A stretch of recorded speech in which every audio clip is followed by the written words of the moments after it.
Ok, pues hoy vamos a continuar la segunda parte que iniciamos ayer. Ayer Daniel nos hizo favor de explicarnos acerca de algunas generalidades de los impuestos, del impuesto de la renta. Terminamos de abordar, si mal no recuerdo, las personas morales del impuesto de la renta. Se comenzó a ver las personas físicas.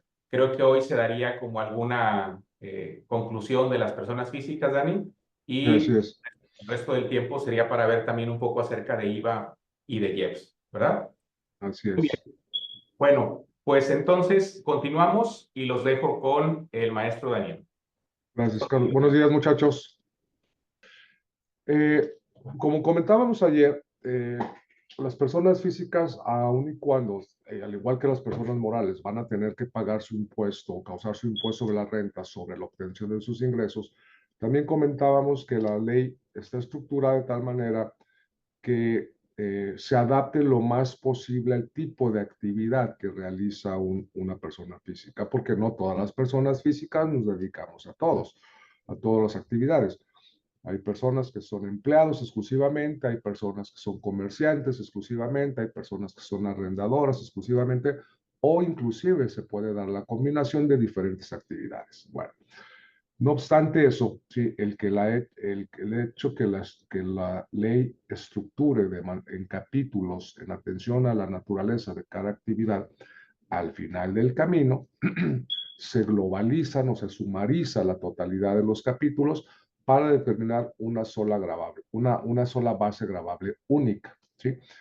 Este ejemplo que estoy mencionando aquí en pantalla, desde ahorita les digo, muchachos, es un caso que muy poco probable se les puede presentar en la realidad, ¿sí?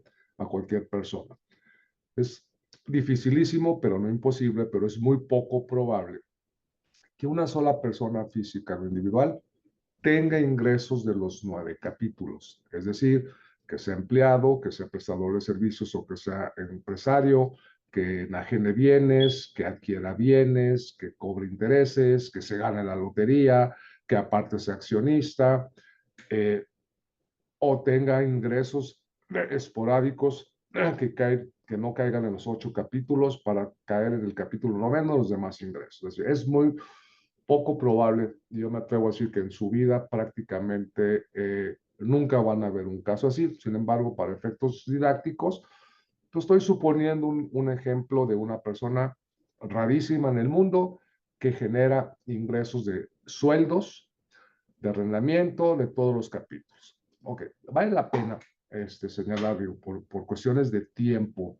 hablar del impuesto de la renta de las personas físicas, pues en la universidad nos lleva prácticamente 2 semestres abordar el tema para los contadores, y hablar de ello en 20, 30 minutos, pues realmente va a ser muy poco práctico y poco educativo para ustedes, ¿sí?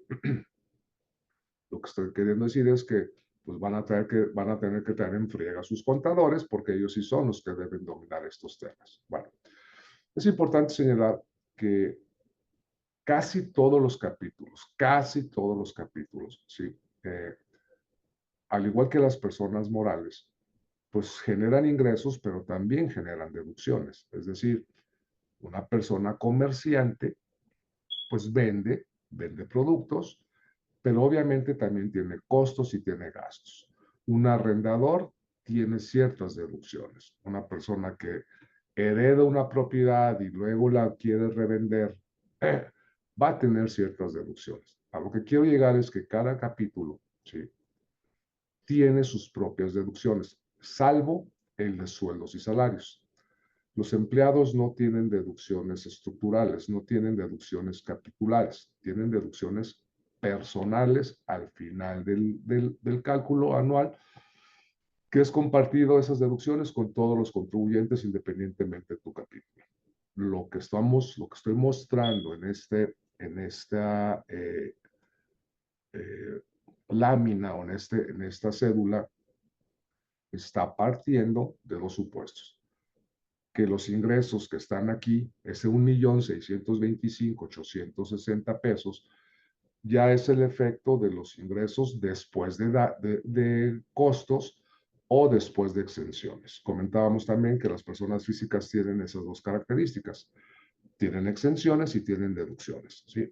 Comentábamos ayer que algunas deducciones, como son ciertas prestaciones laborales, cierta parte del aguinaldo está exenta, ciertas prestaciones de previsión social, la venta de tu casa habitación, algunos conceptos que la ley le exentan, nos exentan a las personas físicas. Bueno, repito, este listado, esta sumatoria, representa ya el efecto de los salarios ya grabados, es decir, después de sus exenciones, y los demás capítulos, la utilidad que generó cada capítulo una vez descontadas sus deducciones autorizadas de cada uno de los capítulos. Hipotéticamente, esta persona generó ingresos de los 9 capítulos, repito y subrayo, es muy difícil que una sola persona, o es muy poco probable que una sola persona vaya a tributar en los 9 capítulos. ¿Sí? Bueno, tú sumariza, dice la ley, tú sumariza persona física al final del año, sumariza todos los ingresos que van a estar grabados en cada uno de tus capítulos. ¿Sí? A ese total, ¿sí? A ese total le vas a poder restar las deducciones personales, ¿sí? Tus gastos médicos, tus gastos hospitalarios, tus gastos funerarios, tus intereses hipotecarios, si estás comprando una casa habitación, pero esas deducciones personales, ¿sí? Están topadas. ¿Qué significa eso?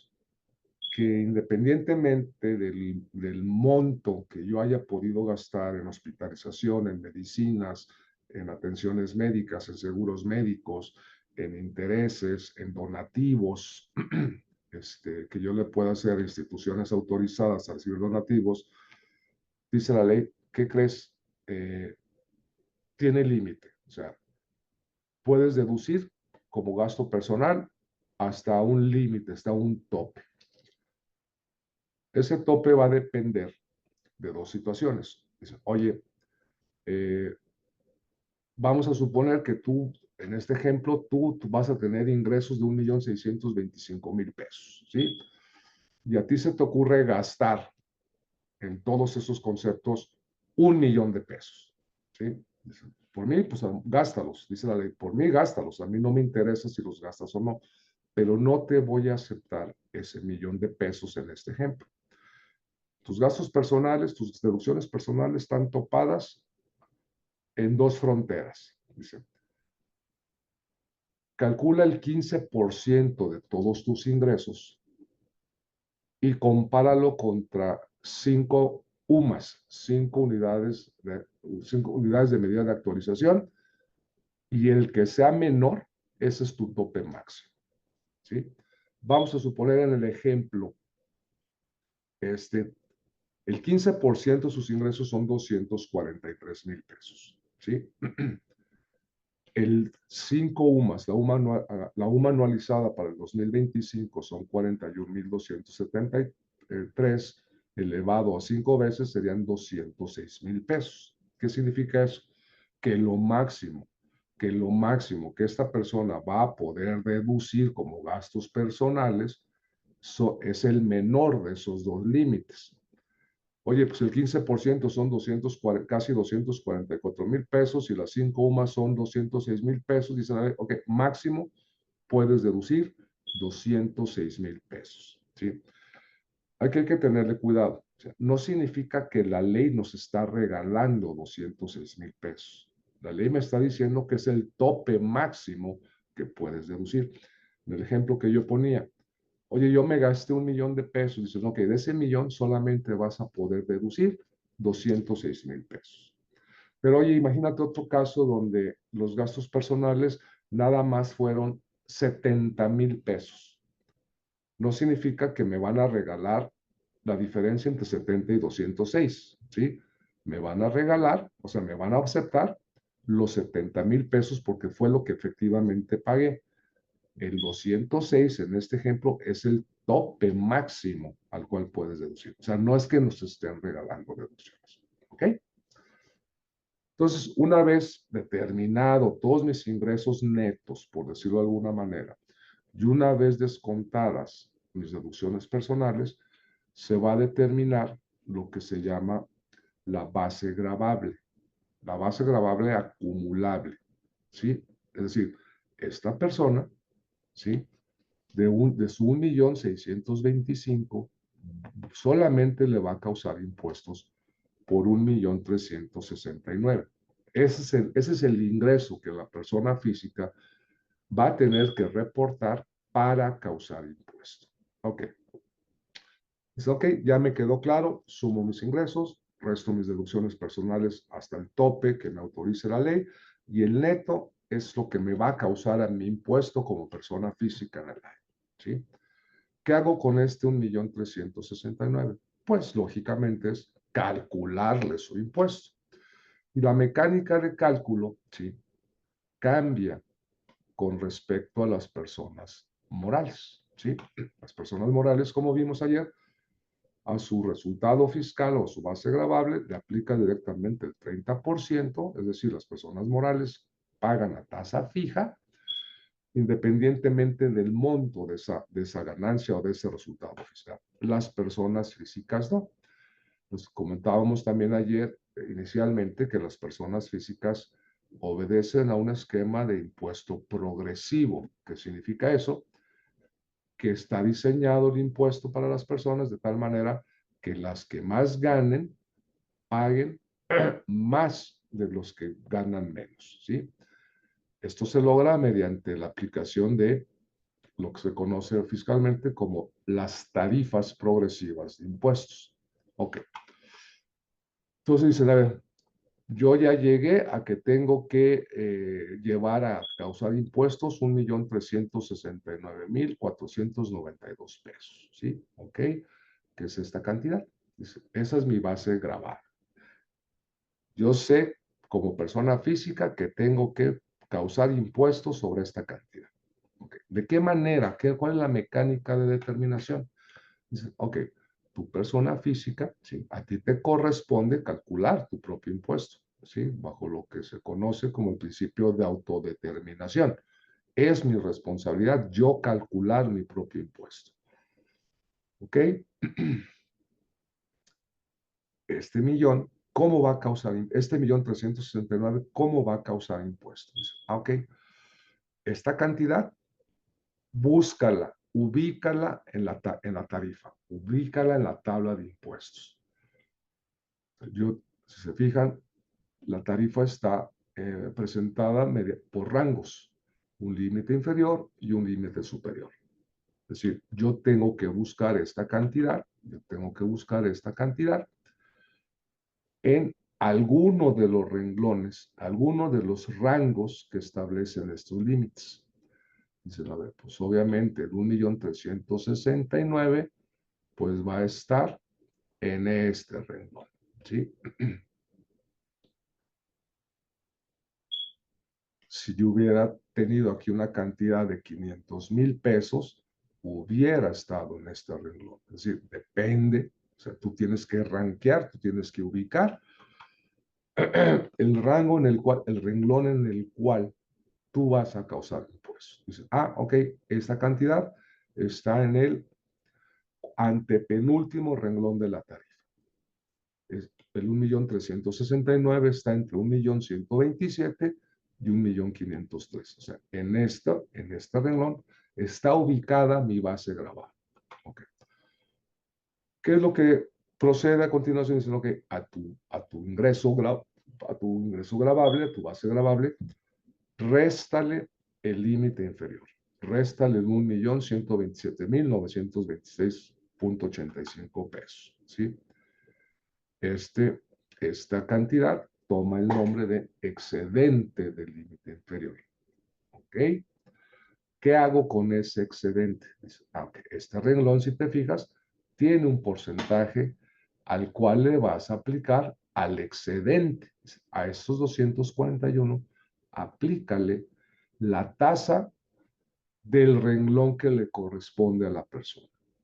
Pues su tasa es del 32%. ¿Qué significa? Que esta persona va a causar de impuesto el 32% del excedente del límite inferior. En este caso, 77,309,98 pesos. Dice, y a esa cantidad, a ese impuesto marginal, así se llama porque se le fue el porcentaje eh, que se le aplicó al excedente. Dice, si te fijas también la cuota tiene, perdón, la tarifa tiene otro elemento que se llama cuota fija. Y la cuota fija que corresponde a ese renglón es de 271,981,99 pesos. Pues a este impuesto marginal le vas a sumar esa cuota fija y entonces vas a determinar tu impuesto sobre tus ingresos acumulables. Es decir, este 1,369,000, este 1,369,000 causó impuesto de 349,287 pesos. Que realmente, aunque aquí dice 32% de impuesto, la tasa de impuesto, ¿sí? Esta no es una tasa efectiva, ¿sí? ¿Por qué? Porque la tarifa es una composición de dos elementos, una tasa y una cuota. Podríamos decir que las personas físicas generan un impuesto compuesto, por decirlo de alguna manera. Entonces, realmente tu tasa efectiva de impuestos es del 25,50. ¿Cómo se obtuvo esa cantidad? Dividiendo el impuesto que yo causé entre mi base gravable. Si se fijan, el 25 no se parece a nada al 32. Entonces, decir que las personas físicas causan el 32 o causan el 34 o causan el 35 o causan el 17,92% es relativamente o es algo muy subjetivo.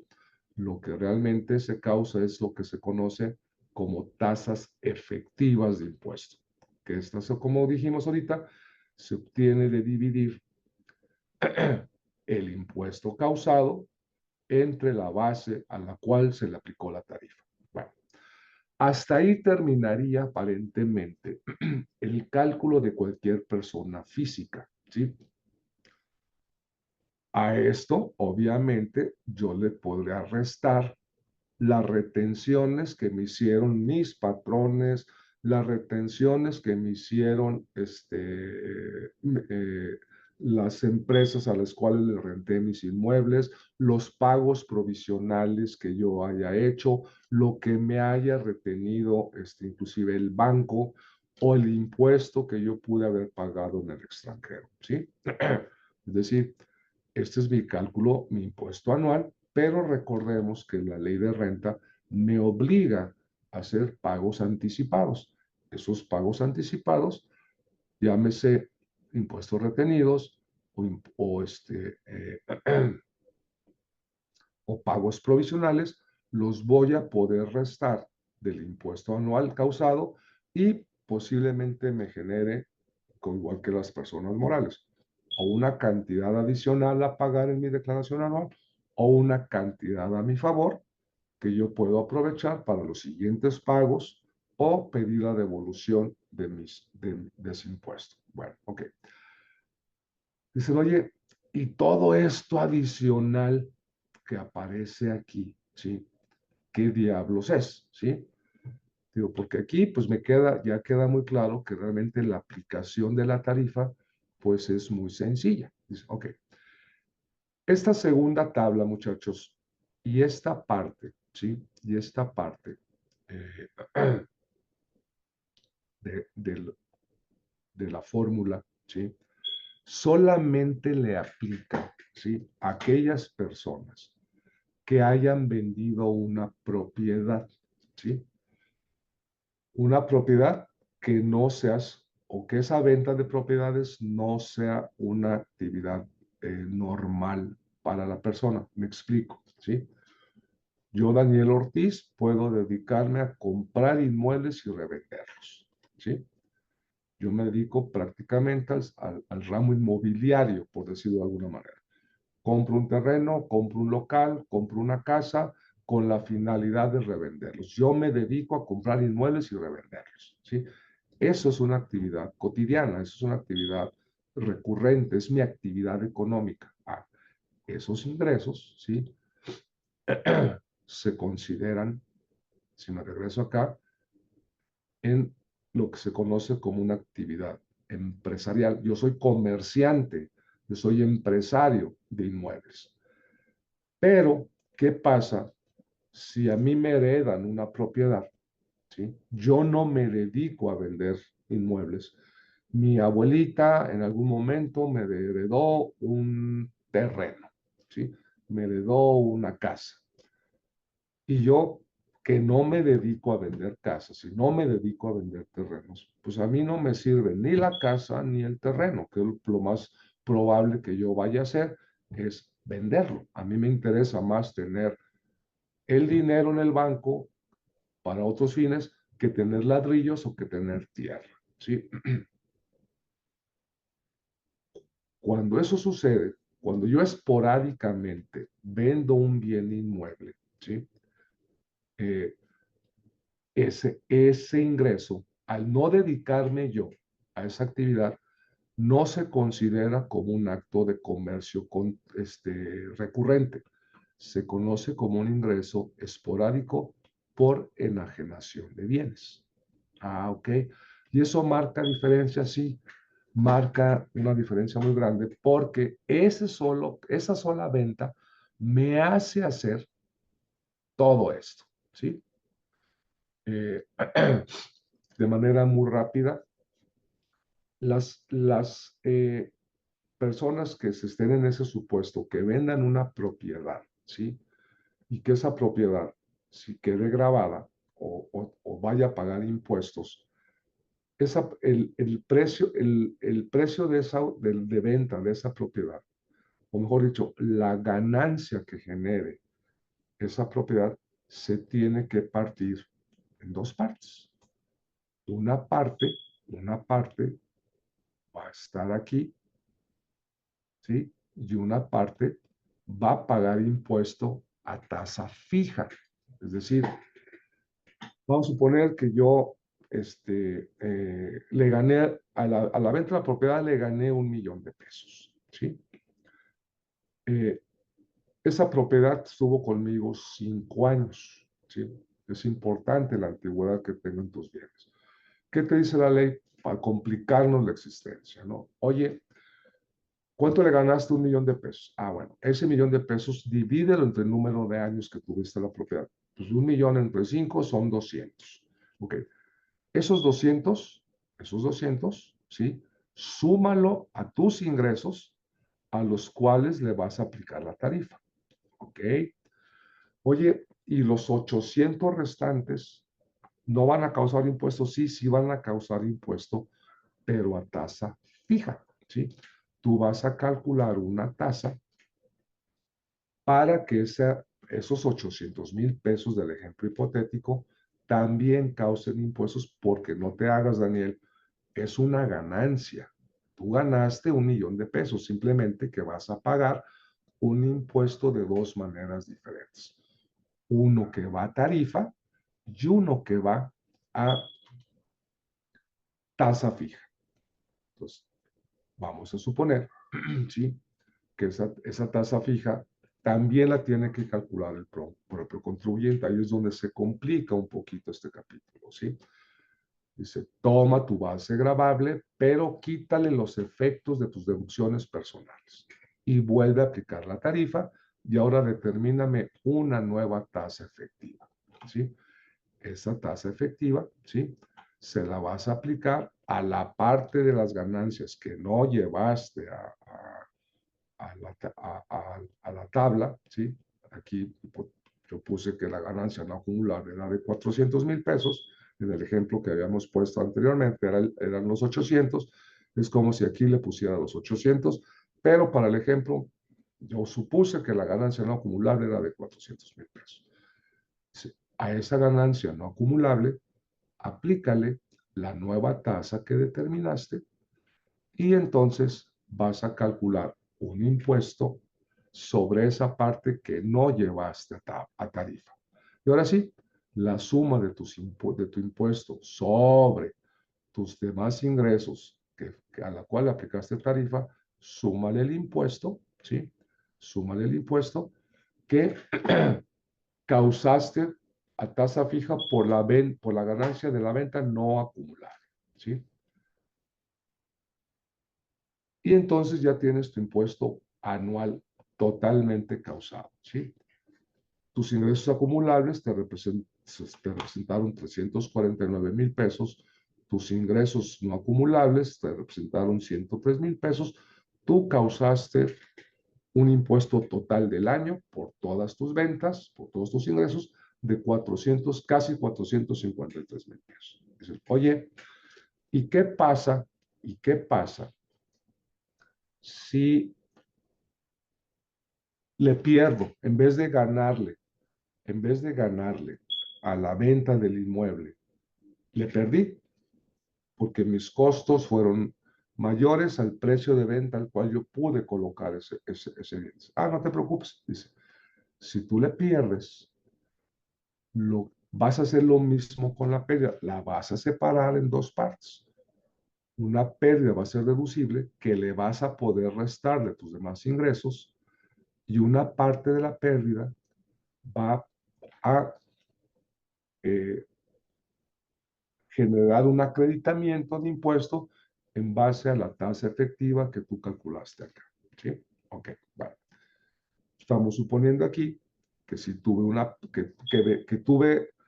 vendidos bienes, en uno gané y en uno perdí. Bueno, pues en este, ¿sí? En el que ganaste ya supiste qué hacer. Una parte lo llevaste a tus ingresos acumulables y le calculaste a la otra parte un impuesto a tasa fija que tú determinaste.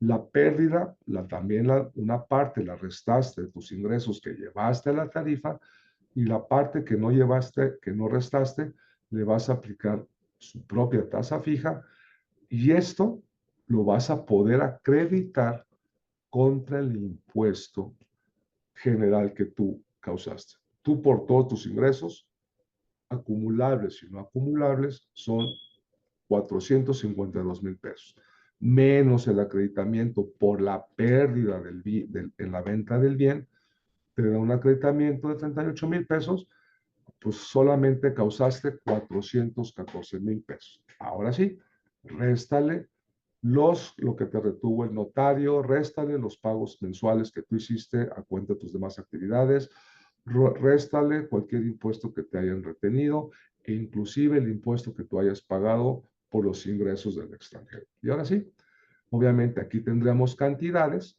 y aquí podríamos obtener un saldo a favor o, una cantidad acá, ¿sí? Pero repito, este esquema se complica solamente en aquellos casos donde una persona,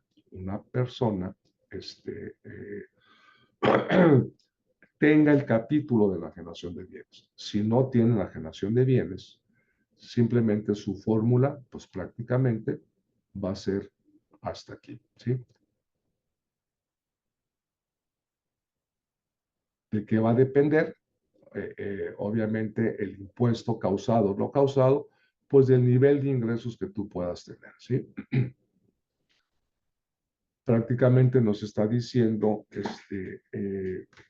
la tarifa que una persona que gana más de 4.512.000 pesos en el año está reconocido, está catalogado como las personas más ricas que hay en México, ¿sí? Eh, porque ya con ese nivel de ingresos en el año, tú ya estás pagando el impuesto más alto que se presenta de acuerdo a la ley de impuesto de la renta para las personas físicas, una tasa efectiva, con una tasa gravable del 35% y una cuota fija de 1.415.000 pesos, ¿sí? Es decir, este es el tope máximo. Ya si ganas 20, 30, 40, 50, 100 millones de pesos en el año, pues siempre vas a estar en este renglón, ¿sí? Si se fijan, pues los rangos de la tarifa, pues van desde 1 centavo hasta los 4.511.000 pesos, ¿sí? La tasa más baja es del 1.92, la tasa más alta es de 35%, la cuota fija más baja es de 0 pesos y la cuota más alta es de 1.414.000. ¿Sí? ¿Sí? Complicado, sí. Realmente la materia fiscal es muy complicada. Ustedes denle gracias a Dios que no estudiaron contaduría. ¿Ah? Bueno, conozco varios administradores que se dedican a los impuestos y tengo algunos amigos administradores que se decantaron por los impuestos. Obviamente no se trata, muchachos, de que ustedes se hagan expertos en materia fiscal o en materia de determinación de impuestos, ¿sí? Ustedes están, aun y cuando es un área económica administrativa, pues su perfil profesional está más inclinado hacia otros aspectos, pero como comentábamos desde ayer, es importante que el empresario, que el administrador, que el encargado operativo, administrativo de una empresa, siempre visualice a los impuestos como un elemento de las finanzas, ¿sí? Yo siempre he dicho, los impuestos, la gran falla que hemos tenido los contadores tradicionalmente es pensar que la chamba importante de un contador es lograr que no se paguen impuestos. ¿Sí? Es uno de los graves errores que hemos tenido culturalmente a lo largo de muchos años. ¿Sí? Eh, yo estoy de acuerdo que hay que optimizar las cargas fiscales. ¿Sí? Optimizar no significa evadirlas, es controlarlas, saber perfectamente en qué momento me va a pegar un efecto financieramente fiscal, cuándo voy a tener que pagar, qué me va a representar un incremento en ingresos, qué me va a representar un aumento de deducción de gastos fiscalmente de manera anticipada. El otro grave problema que tenemos, sobre todo en las empresas jaliscienses, es que no presupuestamos, no proyectamos, ¿sí? Nos llega de sopetón la mala noticia de que hay que pagar tanto, cuando eso debe ser de manera más previsible, ¿sí? Una empresa que no se maneja con presupuestos tiene muchas probabilidades de tener serios problemas y fracasos financieros, ¿sí? Los impuestos, así como ustedes saben que tienen que controlar ventas, saben que tienen que controlar compras, saben que tienen que controlar gastos, los impuestos son una variable dentro del presupuesto, ¿sí? Financiero de una empresa. Una empresa que no proyecta financieramente está destinada al fracaso, ¿sí? O a tener serios problemas de flujos de efectivo. Bueno, ok. ¿Vamos bien? Y estamos hablando tanto de la persona moral como la persona física, ¿sí? Y una de las frases más idiotas, discúlpenme la expresión, muchachos, que le escuché a un empresario en mi vida es, esa vez dice el señor, yo tengo contadores porque hay que pagar impuestos. Si no tuviera que pagar impuestos, yo no tendría contadores. Pues, obviamente tú no dices nada, pero en el fondo estás pensando, pues, qué tipo tan idiota, ¿sí? Porque la contabilidad, si no es solamente para pagar impuestos, la contabilidad es la herramienta financiera más importante que tiene, ¿sí? Todo esto que estamos platicando, muchachos, se basa en algo que se llama contabilidad. Si tu contabilidad es una porquería, tus impuestos y tus finanzas van a ser una porquería. Si tu contabilidad es razonablemente correcta y representativa, tienes más elementos para hacer un buen análisis financiero, para buena toma de decisiones financieras y para buena toma de decisiones fiscales, ¿sí? Todo se basa en la contabilidad, ¿sí? Todo se basa en la contabilidad. Tan se basa en la contabilidad que el primer elemento que la autoridad revisa a cualquier contribuyente son precisamente los registros contables, ¿sí? Bueno, ok. Eso fue renta. Vamos a pasar a los que dijimos ayer, los impuestos indirectos. Es decir, aquellos impuestos que los causa una persona, pero que financieramente le cuestan a un tercero.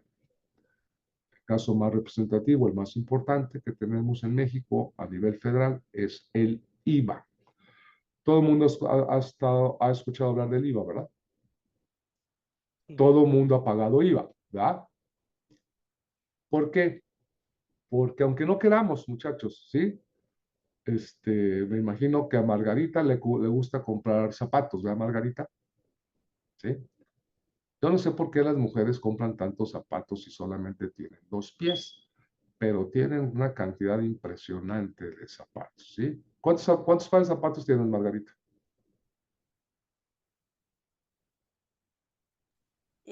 No tengo tantos, tengo creo como 7 nada más. Ay, claro que no, Margarita, es bien las cuentas. Tienes mucho más, no, no, o sea, una mujer que tiene solamente 7 pares de zapatos, no, algo está fallando, ¿sí? Tú, Naomi, ¿cuántos pares tienes? No sé, supongo que Que pues un chorro, ¿verdad? mínimo, Pero ya perdiste la cuenta, o sea, o llámale, y luego aparte tienen el modelo en diferentes colores, ¿sí?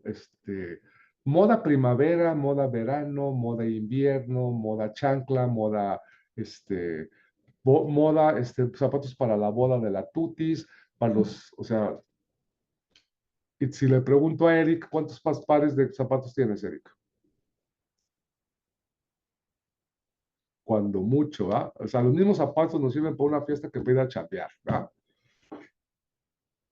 Pongo este ejemplo porque pues, todo el mundo consumimos, muchachos, ¿sí?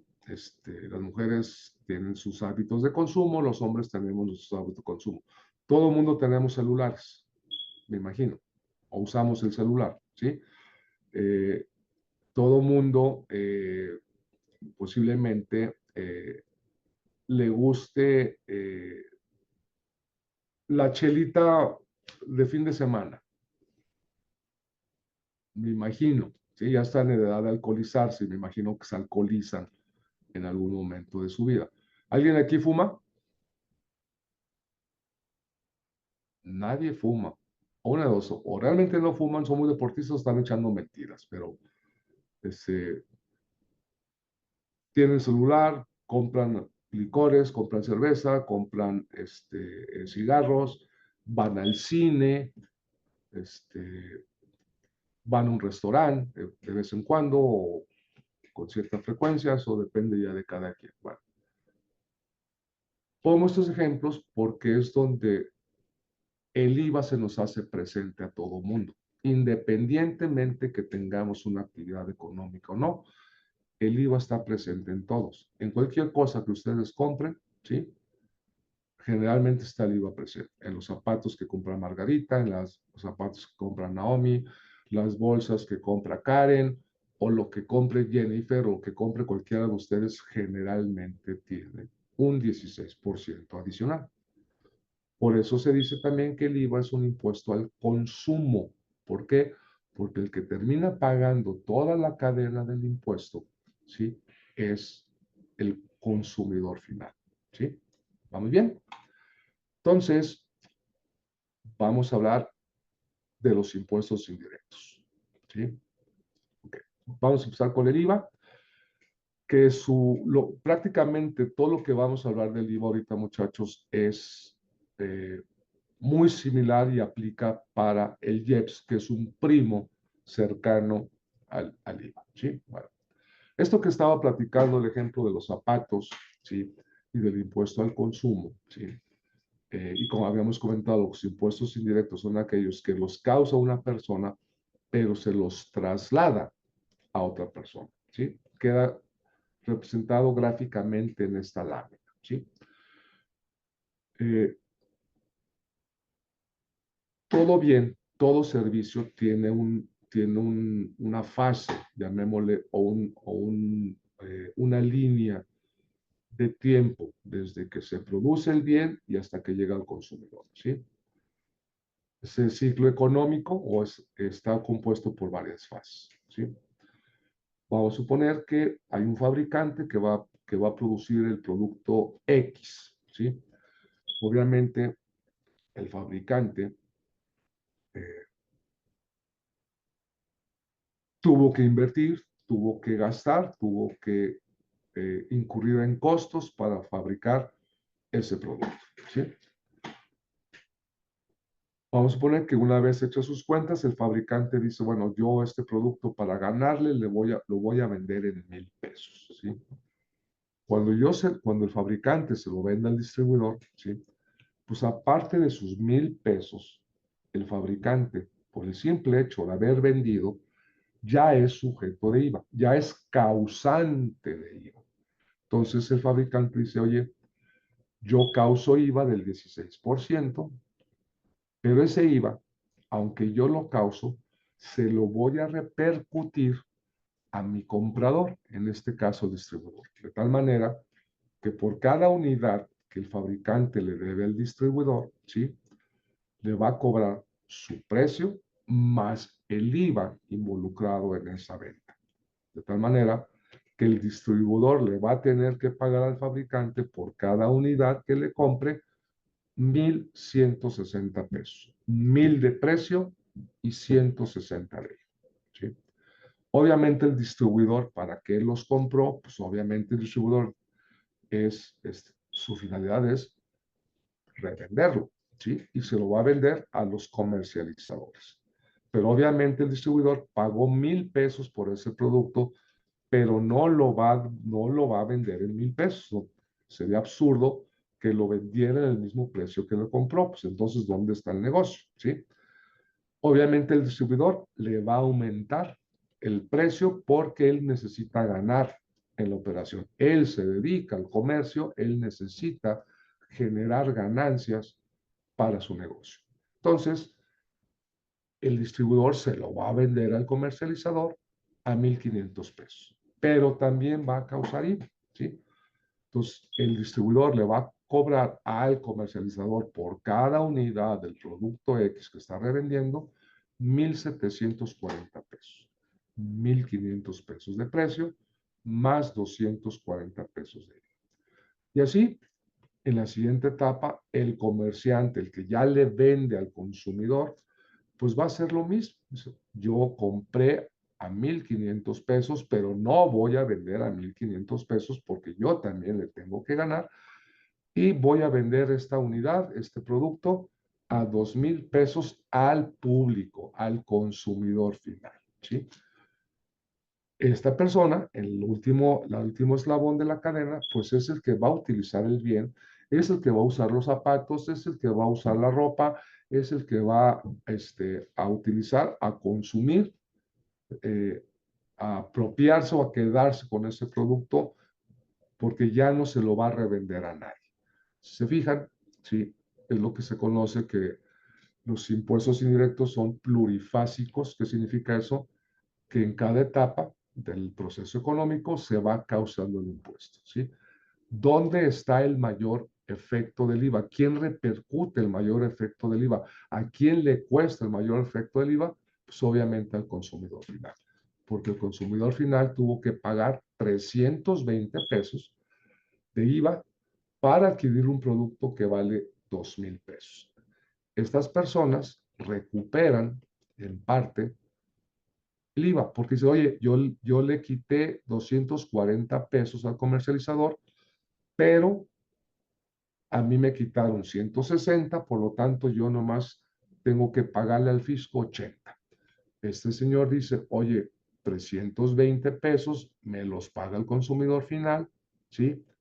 Yo se los tengo que entregar al fisco, pero como a mí ya me habían quitado 240, solamente le voy a pagar al fisco el diferencial entre ambos impuestos.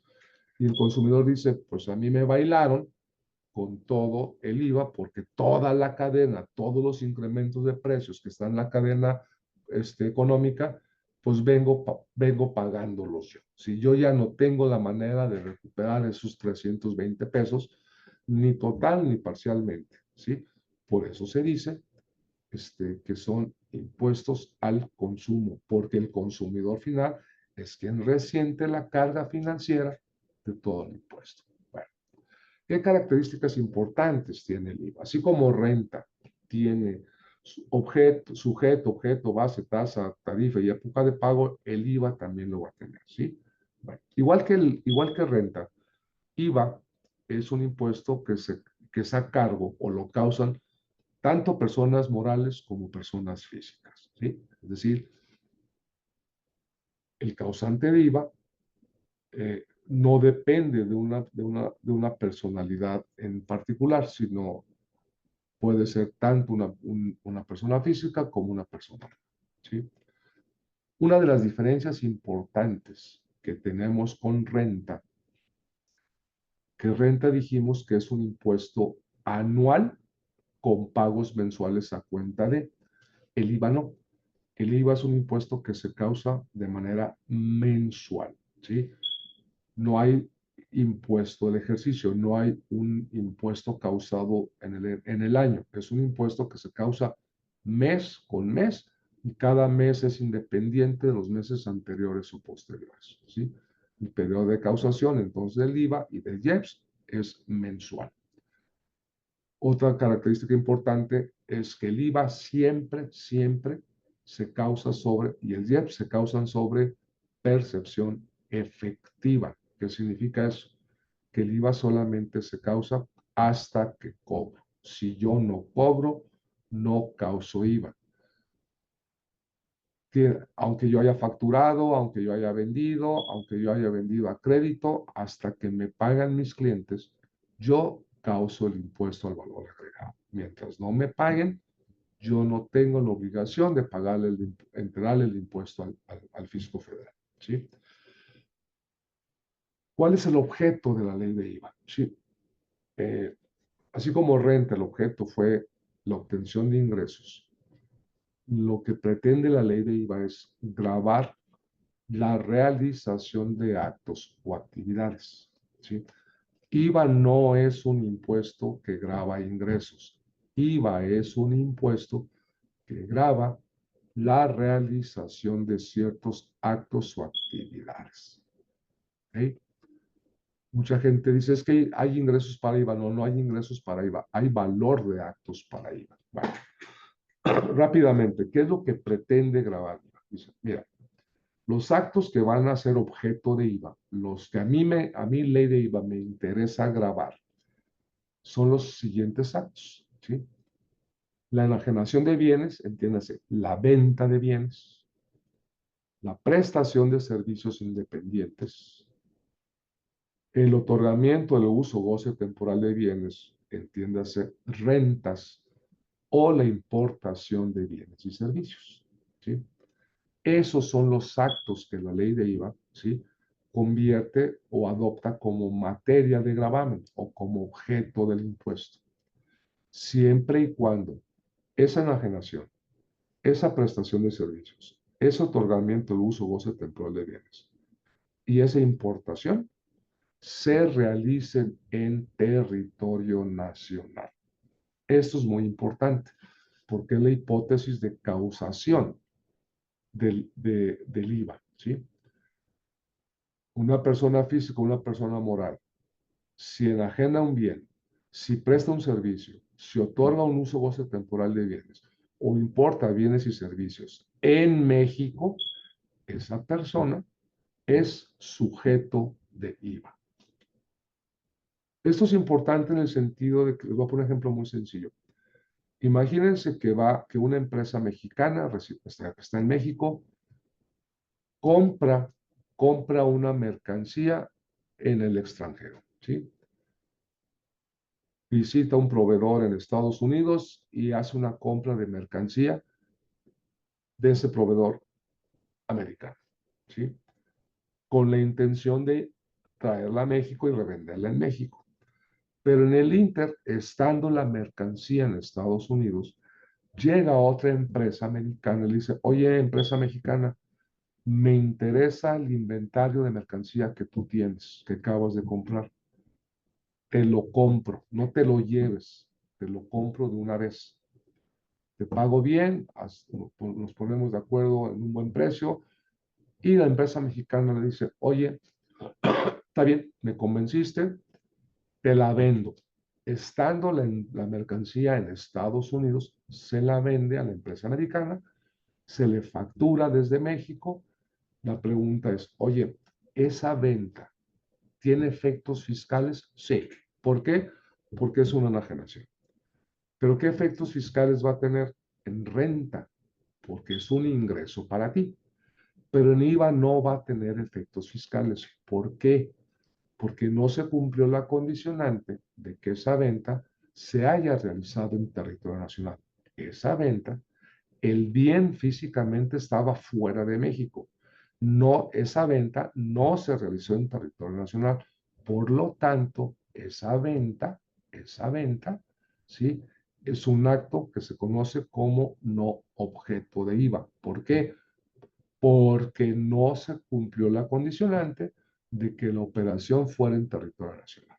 Es decir, es importante que solamente van a causar el IVA, van a causar IVA o van a ser sujetos de IVA aquellos actos de estas 4 actividades siempre y cuando solamente se realizan en territorio nacional. Si no se realizan en territorio nacional, no son materia de IVA. ¿Ok?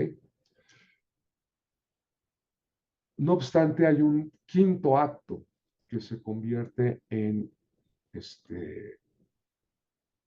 un acto previsto para el IVA, ¿sí? La exportación. La exportación de bienes y servicios es un acto que la ley de IVA contempla, ¿sí? La ley de IVA contempla como un acto materia de IVA, ¿sí? Es decir, toda exportación es un acto que la ley de IVA lo considera sujeto al impuesto. Entonces, realmente pudiéramos decir que son 5 los actos que causan IVA. Para IEPS solamente la enajenación, la prestación de servicios o la importación de ciertos bienes y servicios, ¿sí? Para IVA son enajenación, prestación de servicios, otorgamiento de uso o goce temporal, importación de bienes y servicios y exportación, ¿sí? Bueno, una vez entendido los supuestos que me convierten en posible sujeto de IVA, ¿sí? Y con la laminita que vimos acá, del flujo operativo del cargo de IVA, ¿cómo opera el IVA? El IVA también es una fórmula, ¿sí? ¿Ok? El IVA es una simple resta, ¿sí? Oye, yo causo IVA por los actos que yo realicé. Oye, yo vendí en territorio nacional, yo causo IVA, se lo traslado y se lo quito a mis clientes, ¿sí? Pero posiblemente a mí también un proveedor de bienes o servicios también me cobró ciertos servicios o ciertos bienes y también me trasladó y me cobró IVA a mí, ¿sí? Ok. De manera muy básica, muy sencilla, podríamos decir que el IVA trasladado o causado es aquel IVA que yo le quito a mis clientes. Y el IVA acreditable es aquel IVA que a mí me quitaron mis proveedores. Es decir, yo cobro IVA y yo pago IVA. Le cobro IVA a mis clientes, le pago IVA a mis proveedores. ¿Qué te dice la ley de IVA que hagas con esos dos IVAs? Uno que tú quitaste y un IVA que a ti te quitaron. O sea, compáralos, ¿sí? Cada mes ve cuánto IVA cobraste y compáralo con el IVA que tú le pagaste a tus proveedores. Obviamente, al ser una comparación, se va a generar una diferencia, ¿sí? Normalmente. ¿Qué pasa cuando el IVA que yo le cobré a mis clientes supera en monto al IVA que a mí me quitaron mis proveedores? Cuando eso suceda, el IVA, cuando el IVA causado es mayor que el IVA acreditable, ¿sí? La diferencia es un IVA a cargo. ¿Qué significa eso? Que tú tienes como sujeto del impuesto, tú tienes un IVA a cargo que se lo tienes que pagar al fisco federal. ¿Qué pasa si es diferente? ¿Qué pasa si el IVA que a mí me quitaron mis proveedores, es decir, mi IVA acreditable, es mayor que el IVA que yo le cobré a mis clientes. Es más, tuve más gastos este mes que, o mejor bien, pagué más gastos este mes que cobranza de clientes que tuve. Cuando tu IVA acreditable sea superior, ¿sí? Entonces la diferencia, en vez de ser un IVA a cargo, va a convertirse en un saldo a favor.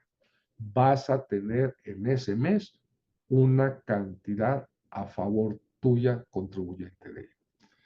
¿Qué puedo hacer con esa saldo a favor? Eso lo vamos a ver un poquitito más adelante. Hay dos mecánicas para recuperar los saldos a favor, ¿sí? Me adelanto un poquito. Cuando tú tengas un saldo a favor, de hecho vamos a ver un ejemplo práctico. Cuando tengas un saldo a favor, tienes dos caminos.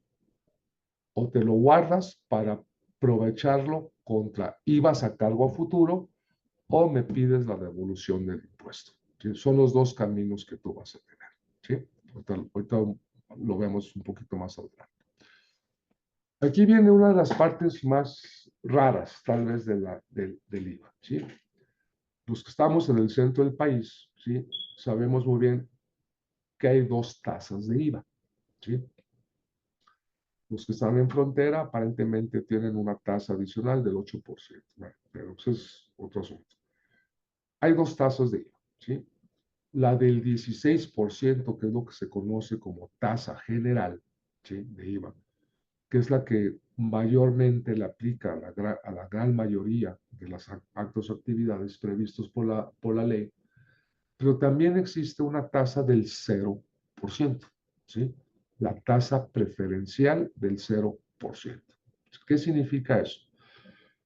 Pues alguien de ustedes puede decir, oye, pues qué ridículo, porque cualquier cantidad multiplicada por cero es cero, ¿sí?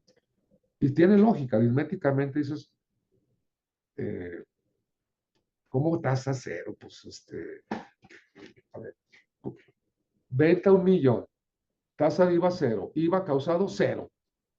Pues eso y nada es lo mismo. Aritméticamente, eso y nada aparentemente es lo mismo. Sin embargo, esta tasa tiene una finalidad muy importante en la ley de IVA.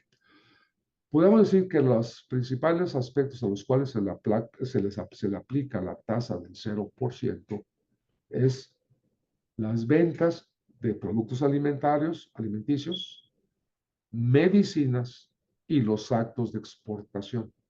Al fisco le interesa, al gobierno le interesa que esos sectores estén a tasa cero. ¿Sí? ¿Por qué? Porque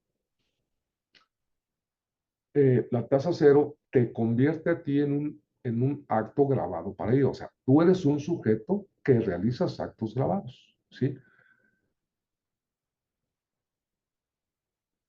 Eso te da el derecho. Eso te da el derecho. Si nos regresamos a esta fórmula, ¿sí? Los únicos que pueden hacer esta resta, o sea, los únicos contribuyentes que pueden restar el IVA que le quitaron sus proveedores, son aquellos contribuyentes de IVA que causan IVA, ¿sí? Que causan IVA. Si yo no causo IVA, yo no tengo derecho a restar esto. Entonces, bajo esa óptica, al gobierno, por eso se llama tasa preferencial, el gobierno intenta darle apoyo a los sectores primarios o básicos, a los de alimentos, actividades agrícolas principalmente, y los de medicina. Y a los exportadores. ¿Por qué a los exportadores? Para hacer competitivos sus precios en el extranjero, porque si les causaran IVA, obviamente el precio se iba a incrementar en los mercados internacionales y posiblemente al, al, al consumidor extranjero no le resultara tan interesante en precio los productos mexicanos. Por eso se llaman tasas preferenciales. Porque, oye, imagínate que soy un agricultor, ¿sí? Un gran agricultor y vendo cosechas de maíz, trigo, frijol, lo que ustedes quieran, ¿sí? ¿Qué va a pasar cuando yo venda mi frijol, mi maíz? Oye, te voy a cobrar 5 millones, 20 millones de pesos por la cosecha, tasa de IVA cero, IVA causado cero, ¿sí? Pero el agricultor también tuvo gastos, tuvo posiblemente renta de bodegas, tuvo transporte, tuvo combustibles, tuvo seguros de transporte y de mercancía, tuvo que pagar telefonía, tuvo que pagar un montón de cositas que le cobraron IVA. Entonces dicen, oye,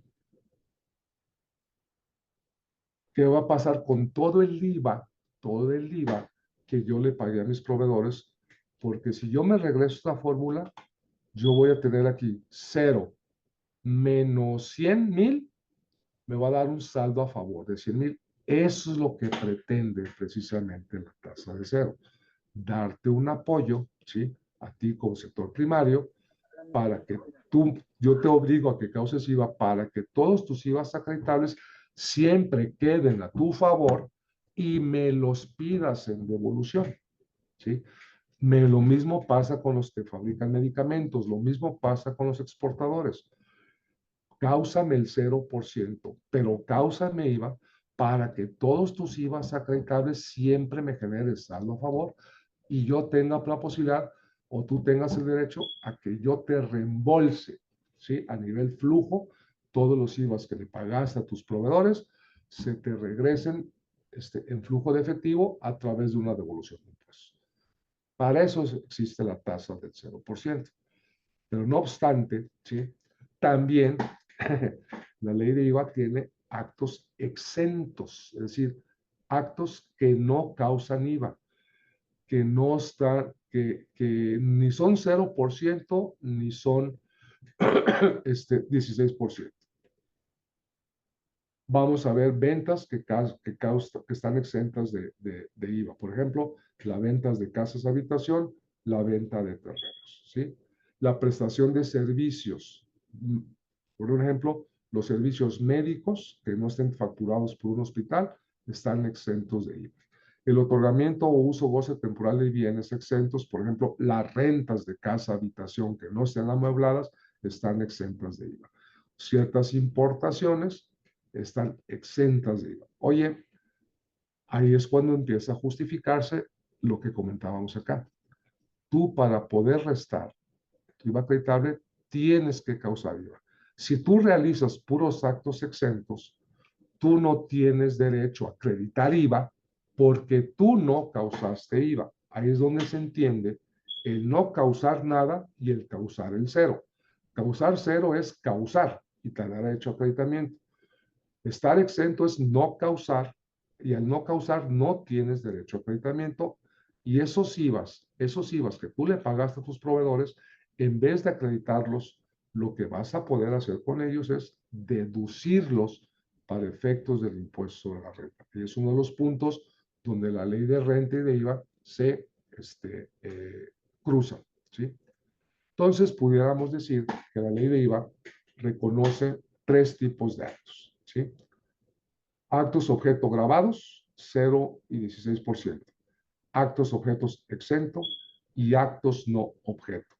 Actos no objetos son aquellos que no caen en los supuestos que vimos del artículo primero, ¿sí? Cualquier operación que no sea una de estas o que siendo una de esas no se realice en territorio nacional es un acto no objeto, ¿sí? De tal manera, ¿sí? Que de acuerdo a la ley de IVA podemos encontrar la siguiente tabla. Vamos a encontrar enajenaciones que pueden estar grabadas al 16 o estar grabadas al 0 o estar exentas. Prestaciones de servicios independientes que pueden estar grabados al 16, al 0 o estar exentos. Otorgamiento, uso, goce temporal de bienes, vamos a encontrar que puede haber rentas grabadas al 16, rentas grabadas al 0 o inclusive rentas exentas. Las importaciones aquí cambia un poquito. O una importación está grabada al 16 o está exenta de impuestos. No hay importaciones al 0%. Y las exportaciones, todo lo que se exporte todo lo que se exporte siempre va a ser tasa 0%. ¿Sí? Una de las dificultades principales que tiene el IVA es este cuadro. ¿Sí? O sea, tengo que saber si un acto en particular de los que caen en las 4 fracciones del artículo primero causa IVA o no causa IVA. ¿Sí? Esta lámina lo que intenta reproducir es el proceso mental que un contribuyente de IVA tiene que hacer. ¿Sí? El distinguir si lo que estoy vendiendo, si el servicio que estoy prestando es causa o no causa IVA. ¿Sí? Y antes de saber si causa o no causa IVA, la primera pregunta que siempre nos tenemos que hacer es, oye, ¿este acto cae en los supuestos del artículo primero? Si la respuesta es no, entonces ese acto es un acto no objeto y no va a tener efecto en IVA. Si la respuesta es sí, entonces es un acto contemplado por la materia de IVA y es un acto objeto de IVA. Y luego, eh, no basta con saber que eso, si es objeto o no es objeto. Hay que saber, ¿sí? Hay que saber si ese acto objeto está exento o está grabado. Si ese acto objeto cae en los artículos 9, 15, 20 o 25, entonces es un acto exento. Si no cae en alguno de esos artículos, entonces es un acto grabado. Y todavía cuando es un acto grabado, todavía falta saber si es un acto grabado al 0 o es un acto grabado al 16. Si ese acto grabado cae en el artículo 2A, es la lista de los productos y servicios a los cuales se le aplica la tasa 0, entonces ese acto grabado es tasa 0. Si no cae del 2A, automáticamente ese acto es un acto grabado al 16%. Mucha gente, ustedes van a escuchar, inclusive muchos contadores, dicen que el IVA es un impuesto muy sencillo. Lo que menos tiene el IVA, muchachos, y el IEPS son ser impuestos sencillos. Son muy complejos por naturaleza si es que no entendemos la operatividad del IVA. ¿Sí? Es cierto, lo más común que enfrentamos nosotros, y ustedes lo que más común que enfrentan es el pago directamente del IVA al consumir. ¿Sí? La próxima vez que vayan a un supermercado, que vayan a un Walmart, que vayan a un Soriana, pidan el ticket y revisen el ticket y van a ver que no es el 16 directo de lo que están comprando en Walmart. ¿Por qué? Porque Walmart vende productos grabados al 0, vende productos grabados al 16, vende productos exentos. Entonces, nunca va a ser el ticket del súper, nunca va a ser un 16% directo sobre el precio de venta. ¿Sí? Ese tipo de situaciones es lo que hace complicado un poquito la aplicación del IVA. Generalmente, la gran mayoría de las empresas que ustedes conocen, la gran mayoría son, generalmente aplican la tasa del 16, pero vean Walmart, vean Sanborns, vean Soriana, vean ese tipo de almacenes donde venden tanto tipo de productos tan distintos, son a los que generalmente ¿sí? se les complica un poquito el cálculo de IVA. Pero, bueno, ¿qué requisitos nos pide la ley de IVA para poder acreditar un IVA?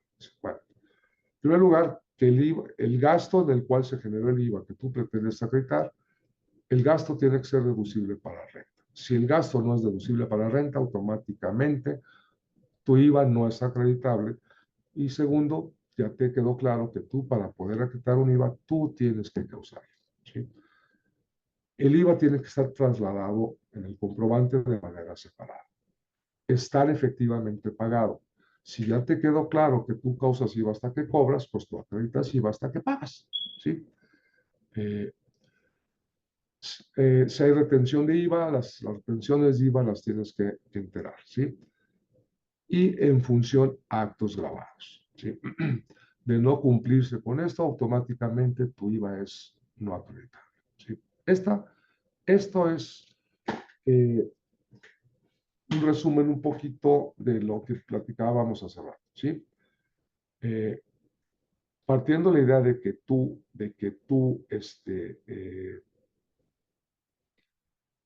para acreditar IVA tienes que causar IVA, ¿sí? La ley de IVA nos va a obligar a que nosotros distingamos para qué me va a servir cada gasto que yo estoy haciendo. Si yo compro mercancía, gastos en general, pago servicios, pago rentas, compro bienes, la ley de IVA te va a decir, oye, Daniel, ¿para qué te sirvió el gasto? Ah, fíjate que ese gasto, yo vendo zapatos. La renta del local de la zapatería me cobra IVA, el arrendador. Y yo vendo zapatos, dice la ley de IVA. Ok, tú vendes zapatos, los venta de zapatos es tasa 16. El IVA de la renta, porque la renta la utilizaste para vender zapatos, el local lo utilizaste para vender zapatos, el IVA de esa renta es acreditable. Ese IVA lo puedes restar del IVA que tú le cobraste a tus clientes por venta de zapatos. Si el gasto a ti te sirve para realizar un acto grabado, tu IVA es 100% acreditable. Caso 2, oye, yo vendo revistas, libros y periódicos. Yo estoy exento de IVA y también pago renta de la tienda. Ah, dice la ley, oye, tú no causas IVA, tú no tienes derecho a acreditar IVA porque tú no lo causas. Entonces, ese IVA no es acreditable. Ese IVA se hace un gasto. ¿Verdad? Está fácil. ¿Dónde se complica? Oye, Walmart. Walmart vende grabados al 16, vende grabados al 0, vende exentos, ¿sí? Imagínense que llega el recibo de luz a Walmart y dice, consumo de luz tanto, IVA tanto. Y dice Walmart, oye, ¿es acreditable o no es acreditable? ¿Sí? Pues no sé, porque el recibo el comprobante de la luz simplemente trae un IVA globalizado. Pero yo sé que la luz a mí me sirvió para vender grabados y exentos, pero no sé cuánto, o sea, no sé cuánto de la luz,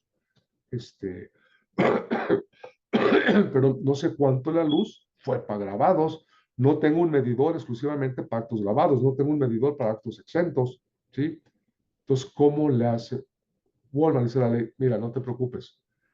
Ese IVA que no puedas identificar es parcialmente acreditable. ¿Y eso qué es? Muy fácil. A ver, Walmart, este mes, ¿cuánto cobraste? No, pues tantos millones de pesos. Ok. De esos tantos millones de pesos, ¿cuántos están grabados? Vamos a poner que yo, por poner una cantidad, cobré 10 millones de pesos, aunque Walmart obviamente sabemos que cobra muchísimo más. 10 millones de pesos. Ok. De esos 10 millones de pesos, ¿cuántos estaban exentos? No, pues 2 millones de pesos. Y los otros 8 millones, los otros 8 millones son tasa 0 y tasa 16. Ok. Entonces lo que vas a hacer es, a ver, en total, ¿cuánto cobraste? 10 millones de pesos. Grabados, ¿cuántos fueron? 8 millones de pesos. Pues divide los grabados entre el total, ¿sí? En los grabados entre el total, ¿sí?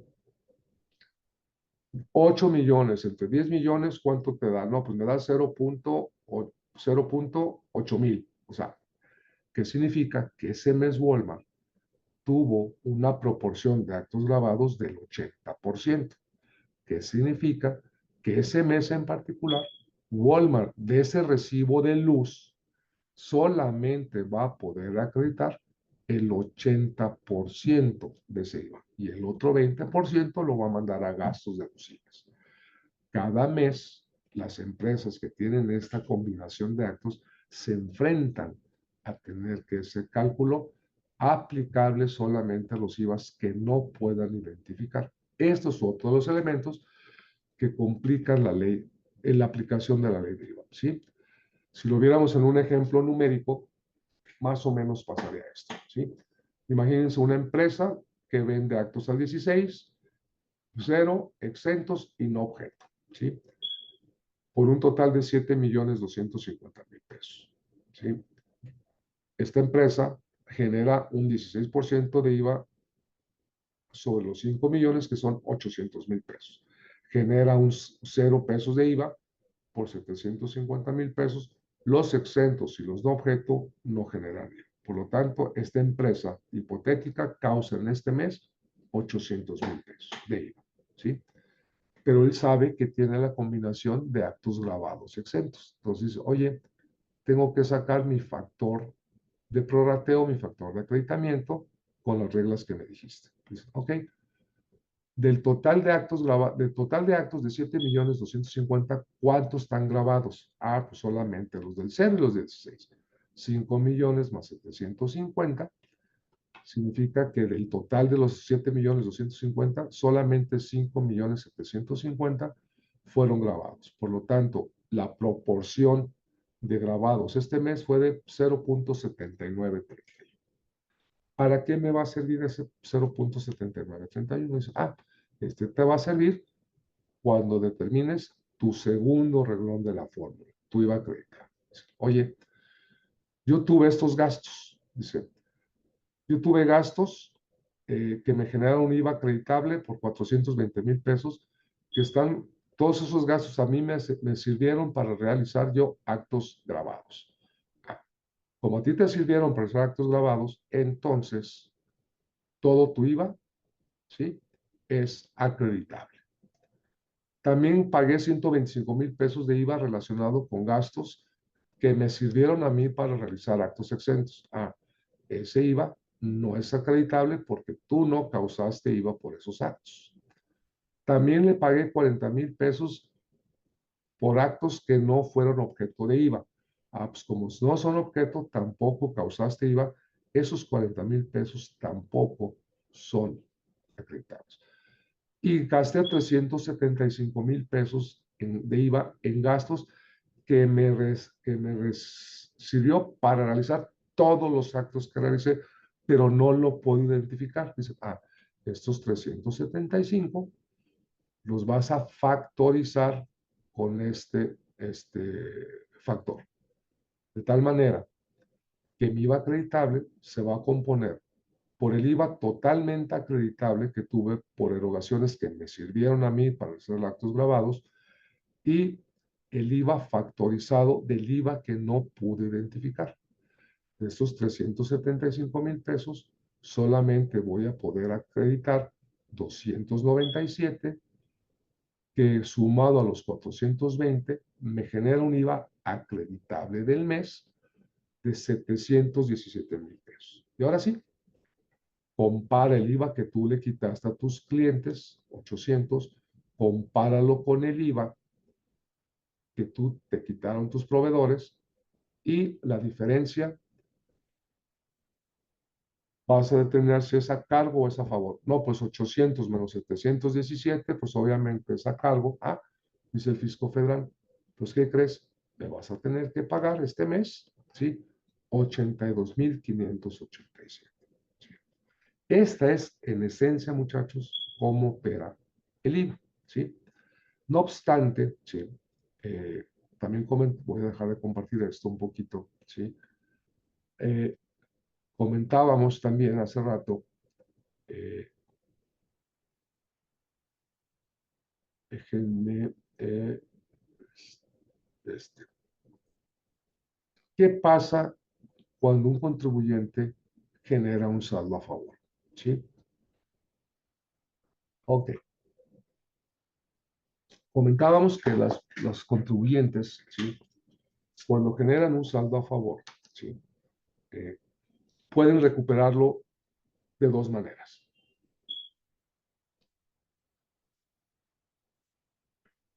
Lo acreditan contra IVAs a cargo a futuro o piden la devolución. Entonces vamos a ver un pequeño ejemplo de cómo opera esto, ¿sí? Esto es importante en el sentido de que es dinero que tienes que recuperar, ¿sí? Vamos a suponer que el primer mes, en el mes 1, la empresa generó IVA causado de 234 y IVA acreditable de 168. En este mes, el IVA causado fue mayor que el IVA acreditable. Por lo tanto, ese mes 1, esta empresa le tiene que pagar al fisco 66,800 pesos. ¿Sí? Llega el mes 2. Recordemos que el IVA es por mes independiente, no es acumulativo como renta. Dicen, oye, fíjate que tuve IVA trasladado de 196,500, pero tuve IVA acreditable de 238,750. Este mes, a diferencia del 1, se me genera un saldo a favor. ¿Sí? Entonces, aquí es cuando la ley de IVA dice, tienes una cantidad a tu favor, tú escoge qué quieres hacer con ella. O lo vas a aprovechar a futuro o me vas a pedir la devolución. Tengo 5 años para decidir qué hacer con saldo a favor. Obviamente, no nos vamos a esperar 5 años, ¿sí? Para decidir qué hacer con un saldo a favor o no. Pero dices, bueno, vamos a ver cómo me comporto el próximo mes. Llega el mes 3 y me sale a pagar 2,500 pesos, ¿sí? Esta empresa dice, oye, ¿qué crees? Fíjate que el mes pasado yo tuve a favor 42,250. Puedo aprovecharlos para matar esos 2,500. Entonces, ¿qué es lo que voy a hacer? Voy a acreditar parte de mi saldo a favor para no pagar esos 2,500 pesos.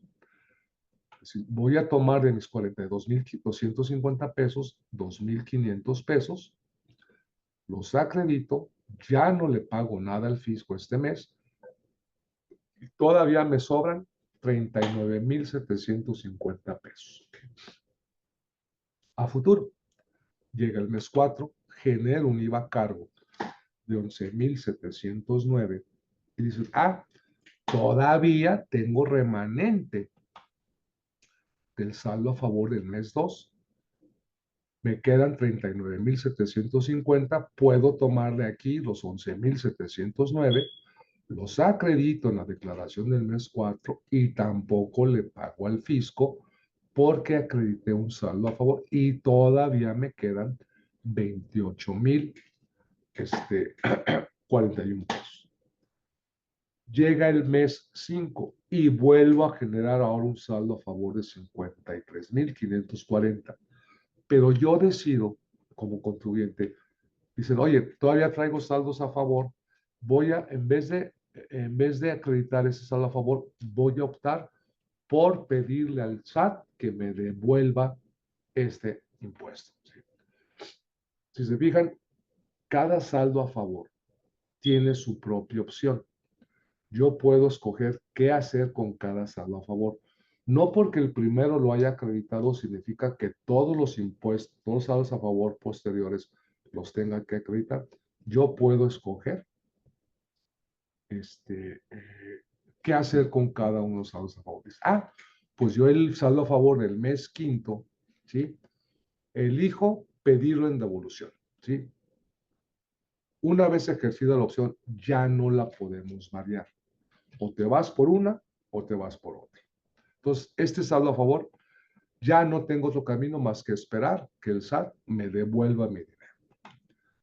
Llega el mes 6 y vuelvo a generar otro saldo a favor, ahora de 13,700 pesos. Dices, ese me lo voy a guardar un poquito porque ya pedí la devolución de los 53,540. Llega el mes 7 y genero 40,000 pesos de impuesto a cargo o saldo a cargo. Dice la empresa, oye, espérame, todavía tengo 28,000 pesos de remanente del saldo a favor del mes 2 y tengo 13,700 pesos del mes 6. Entonces, yo de estos 28,000 pesos los puedo tomar todos, ya no me queda nada, ¿sí? Y el resto que me falta para los 40, los tomo de estos 13,000 pesos. Tengo que tomar 12,892 y entre los dos saldos a favor compenso o mato el efecto del impuesto a cargo del mes 7 y todavía me quedan 808 pesos del saldo a favor del mes 6. El saldo a favor del mes 2 ya lo agoté con este acreditamiento del mes 7.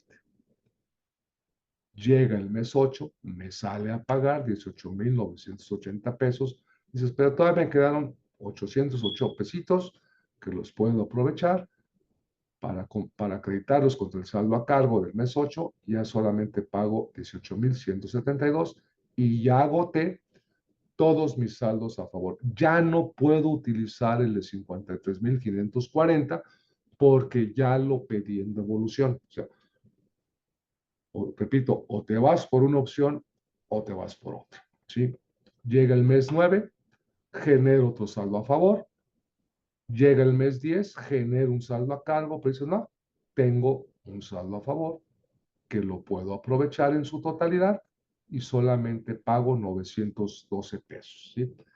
Esta es más o menos la mecánica, ¿sí?, de los saldos a favor que, que prevé la ley de IVA, la recuperación de cantidades a favor. ¿Sí? Esto indica, por una, eh, en un sentido, que por eso es muy importante los presupuestos, muchachos. Saber en qué momento voy a necesitar saldos a favor o en qué momento no, pues mejor me voy por la devolución, que la devolución tarda un poco de tiempo. Si en teoría debe durar 40 días, generalmente se toma mucho más tiempo el SAT, porque siempre le pone peros a las devoluciones. Bueno, pero eso es otro problema técnico, ¿sí? Entonces, ok, aquí lo importante es, quitando la idea de que el IVA es un impuesto sencillo. Curiosamente, el IVA es uno de los impuestos que más se evade en México. ¿Por qué? Lo voy a poner muy sencillo. Las empresas se lo gastan, ¿sí? El IVA no es de nosotros. El IVA se lo quita a un tercero, ¿sí?, para pagárselo al fisco.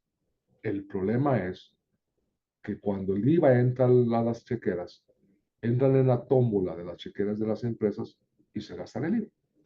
Y cuando tienen que pagarlo, sorpresa, no hay dinero, ¿sí? Uno de los métodos que hemos encontrado de control más, aunque parezca muy rudimentario y muy sencillo, pero ha sido muy práctico, es manejen dos cuentas. Una exclusiva para el IVA que le cobran a sus clientes. Y cada mes hacen este cálculo, hacen el cierre y de ahí toman el dinero para pagar, o si sale a favor, pues ya traspasan. Ese ejercicio tan sencillo y tan rudimentario y tan simple, ¿sí?, es, o por lo menos yo he percibido que es muy efectivo, ¿sí? Bueno, ¿qué pasa con el IEPS? El IEPS es semejantísimo al IVA, con la gran diferencia de que los acreditamientos, que allá en el IEPS no se llaman acreditamientos, se llaman compensaciones. Es solamente el IEPS cobrado contra el IEPS pagado del mismo producto, ¿sí? IEPS tiene una complejidad, es decir, el IVA es todos mis actos contra todo mi IVA acreditado. El IEPS dice, no, no, no, no. Separa qué tipo de bienes estás enajenando, qué servicios estás prestando, si son gasolinas, tabacos, alcoholes, celulares, casinos. Dice, el IVA tú solamente vas a poder acreditar contra el IVA causado por la venta de licores, el IVA, el IEPS que a ti te cobraron por la compra de licores, ¿sí? O sea, no es global, es producto por producto. ¿Qué más complejidad tiene el IEPS? Que hay productos, por ejemplo, cigarros, tienen porcentaje y tienen cuota. Los licores tienen porcentaje y tienen cuota. IVAs, tasas fijas. IEPS es una combinación de cuotas fijas y de tasas de impuesto, ¿sí? Otro problema también que tiene el IEPS. ¿Qué pasa si IEPS se me genera un saldo a favor? Tuve IEPS, más IEPS acreditable que IEPS, más IEPS compensable que IEPS a cargo. IVA dijimos que tenemos 5 años para poner un saldo a favor, ¿va? IEPS solamente nos dan 2 meses.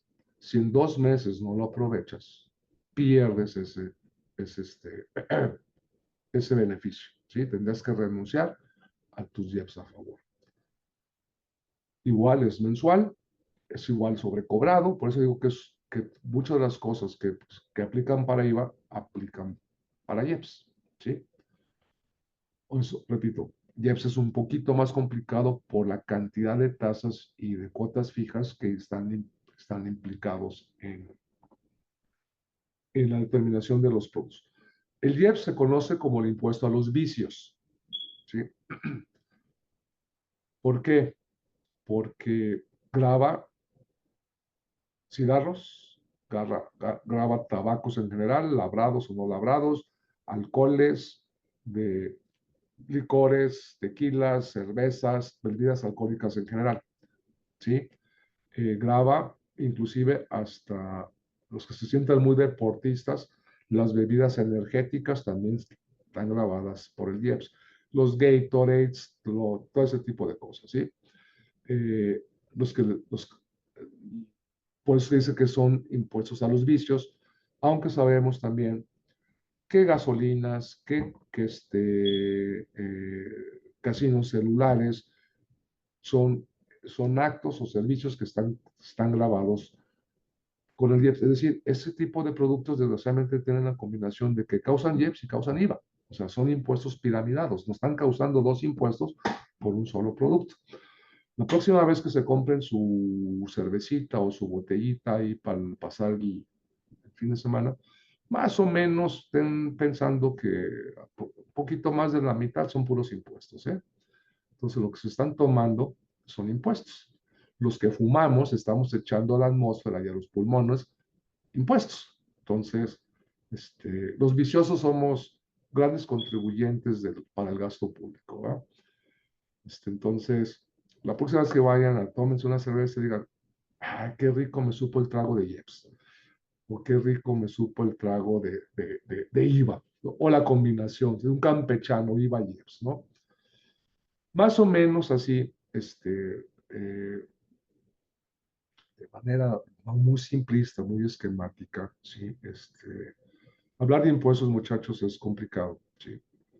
Tanto la parte técnica jurídica que manejan los abogados como la parte práctica técnica que manejamos los contadores, son temas muy, muy complicados. En dos horas y media, 3 horas que pude platicar con ustedes, pues era imposible entrar al detalle. Sí, lo importante para mí es que se quede la idea de que los impuestos tienen su complejidad, merecen su importancia de análisis, merecen su cuidado. Repito, es una variable financiera.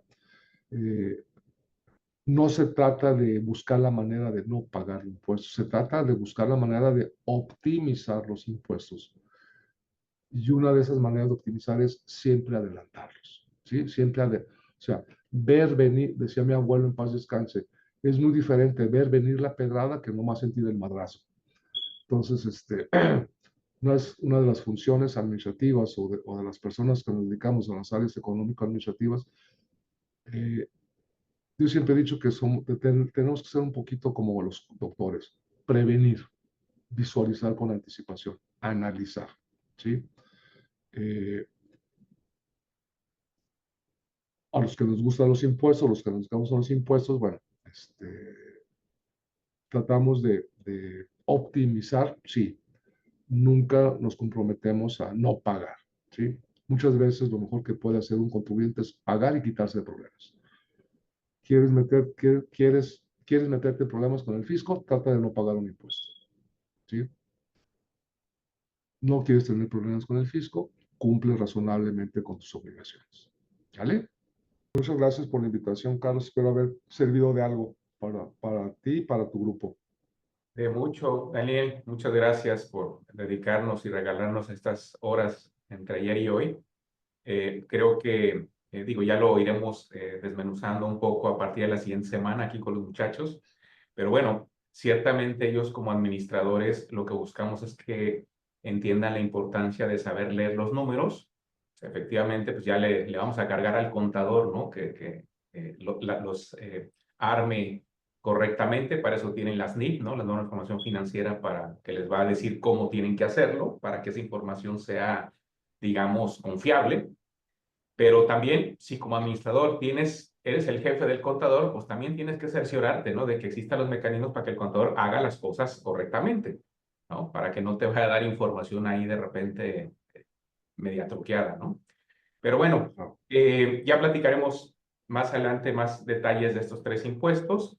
Por lo pronto, muchas gracias, Daniel, porque creo que nos ayudas a darnos desde la perspectiva de la contaduría cuál es esta visión general de los impuestos. Y si el día de mañana uno de estos muchachos es un administrador de una empresa, por ejemplo, que maneja operaciones exentas de IVA o que maneja operaciones tasa cero, pues ahí van a ver la relevancia, ¿no? De entender un poquito. Pensemos, se me ocurre pensar, a lo mejor no lo digo propiamente, Daniel, pero imagínate que de repente al estar en este juego de los tasa cero, perdón, pues resulta que como administrador tienes ahí también una fuente de financiamiento, si se quiere ver ahí, ¿no? Los IVAs que van operando periódicamente, ¿no? Pero bueno, pues a todos muchas gracias. Dani, muchas gracias. Al contrario, es a ti, Carlos. Vamos con la autorización que nos diste ayer, voy en el transcurso de la semana a acomodar estos videos y van a estar disponibles para, ya les comuniqué a los muchachos si lo quieren volver a ver y incluso para en otros grupos que consideren oportuno o que el profe les imponga, ver estos videos, pues van a estar disponibles yo creo que a partir de la próxima semana en YouTube. Ya les daré el dato incluso, insisto, para si alguien lo quiere volver a ver, tengan esa referencia, ¿ok? Pues gracias a todos, muchachos.